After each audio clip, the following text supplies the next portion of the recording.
Nababo Kabalen, kumusta kayo po? My name is Louie and welcome to Where in Pampanga, where we help businesses promote their products to our Where in Pampanga community. For today's vlog, it's the second time. No, it's the third. Actually, this is the third time we're gonna be featuring Art of Pudding.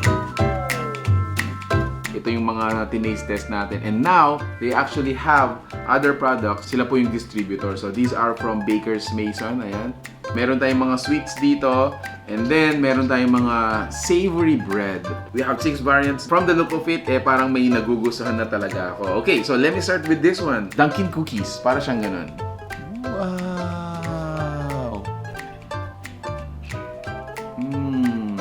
Sa mga hindi pa naka-experience kay Art of Pudding, hindi po ito yung mga ordinary ice creams or ice cream in general. Para silang mousse. Yung consistency and texture parang ganun. Yaman ah!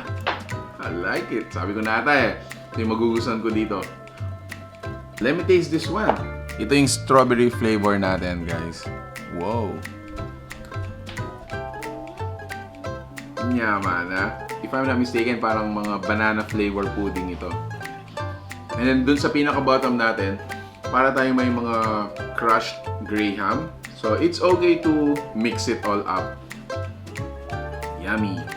So bago tayo magtuloy-tuloy dun sa mga pudding nila, let me introduce Bakers Maison series na available sa Art of Pudding. First one is the coffee cream cheese bun. So may cream cheese nga siya sa loob.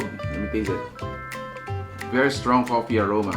And then yung cream cheese, medyo maasim, very contrasting. I like it. Cheesy garlic pull-apart bread. This is the Hong Kong sausage and cheese bun. Sausage jalapeno bun. A butter croissant. Tikman natin, no? If you notice, parang dalawa yung flavor niya.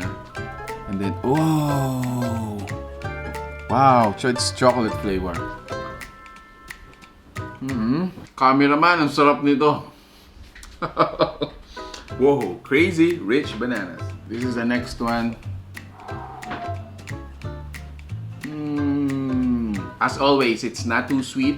Hindi siya overpowering dun sa sugar natin. That's why hindi siya nakakasawa. Available din sila sa order and delivery sa nilang fan page. And here are the choices. You can have Milky Choco Swirl, Tasty Berry, Blew My Mind, Dunkin' Cookies, Crazy Rich Bananas, and then yung premium nila is yung Toasted Almond Fudge. So, last to taste, I wanna try this one. There you go. Milky Choco Swirl. So guys, if you like the food you saw in this video, if you're interested to experience Art of Pudding and Bakers Maison, make sure to check out the fan page we're gonna be including below. Check it out, Ayan guys. And enjoy the summer. This is an alternative to ice cream or halo-halo. This is going to be a very different experience, lalong-lalo na ngayong tag-init. So there you have it guys. Thank you so much for watching Where in Pampanga. Until our next discovery, I'm gonna finish this with my family. Peace out. Bye guys.